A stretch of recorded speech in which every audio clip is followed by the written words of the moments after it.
Haidana Fodroli, Osaka mining by MPC, Makedi Asoiba, Lake the Haidana Sidrok Paduga, Printing Press, Surapani, Habnich Boafum Podrok Pasi, Masigi Asoiba, Asi Kogi Awang Butaki, inquiry ma, to Matota, the Bra, Aduga, Kediki, Makedi have Hanguki Bohansi, Swayba, Kanano responsibility, Pugudari, no Hyber Wahansini, a jump controller, Makedi, Presna, Soibne, Hyperpa Asina, Adumok Yagadori Bra. High level inquiry ma to Matota, the Osaka mining in Simatans.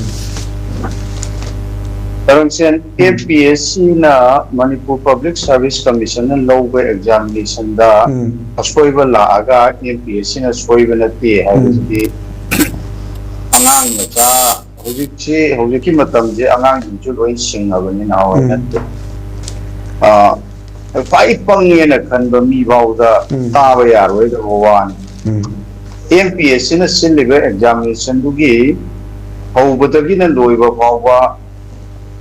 Soy the Nana virus in Makogi Matonian. Madu the Soy examination do say 2022 Gi Manipur Public Service Commission Gi combined civil services examination. I review examination G preliminary to 2023 Gi and other build the where the Irang Lakane Matoni. Main examination the other Taure. Taurakan Shida Paidagi like activity around examination holder Roy from the room from the general studies the paper, 3 Topada paper, 4 the question, get the mix up Tauri and the high the key, what's it? Owner. Other examination syllaba body Yamana of Manipur Public Service Commission as a commission constitution Indian constitution di Makada constitute to commission amani chamber examination conduct over say private school amana maranai private college amana maranai examination conduct over the constitution di Indian constitution di Makada commission jiling kalakanda levak singak pagi bureaucrat official mayamama administrator mayamama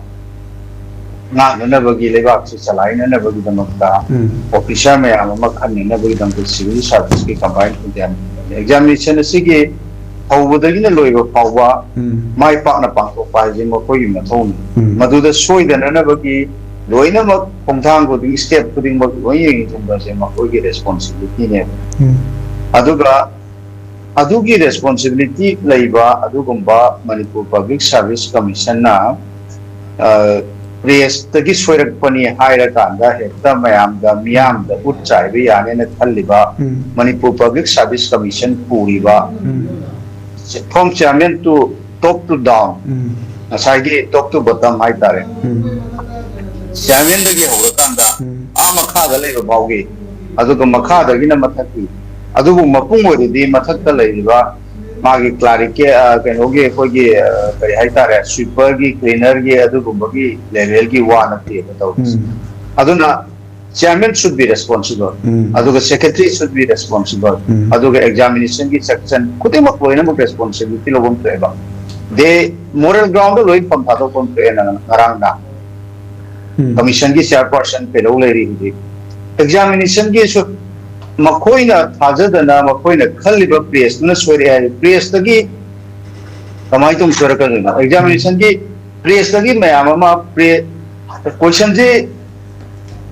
gi set seat Priest, Louis Shamala Magi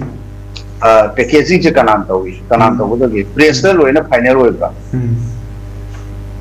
Examination ki question ki centered examination ki question people ki packaging wo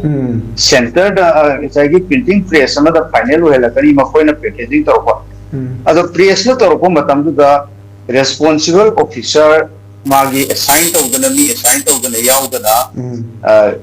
examination ki question sing du wo press na heta packaging to ya bro ta wada ya da wa ne achidi Makoy Maral, the Tiduk Nanavaki, Priest ki Swaram Bia Amator, Bia Priest, Adu Holy question the question packaging it Tabaksa Asagi Priestna Manning Makatauna, question packaging to Biabra, Madugi Aabazet Priest, Tanana Pigi. See examination, university exam conduct Toriba, board of secondary education की नत्रगा central board of secondary education state की Manipur board of secondary education की council की करी की exam conduct तौनरिबा मयाम इचम चमना हायरा कांदा प्राइवेट स्कूल की इंटरनल एग्जामिनेशन कंडक्ट तौबो फावबदा एग्जामिनेशन की कमिटी तोआना लेदना मदुगे एग्जामिनेशन की इंचार्ज हाइगेरा कन्वेनर हाइगेरा लेदना क्वेश्चन सेटर तोआना तौदना क्वेश्चन मॉडरेट तौदना मॉडरेट तौरिबा क्वेश्चन अदो मु प्रिंट तौरकांदा प्रिंट तौरम ताइदा मदुगी फाइनल दो मॉडरेशन की करुगी लोई लौदना तौरकांदा मागे नंबर ऑफ पेनो दुई मतुंगिना स्टेट चार्ट की मतुंगिना क्वेश्चन पैकेजिंग तौदोइने एग्जामिनेशन हॉल में कैंडिडेट क्या लेगदगी है हां लोई प्लान तौरदोंनेबा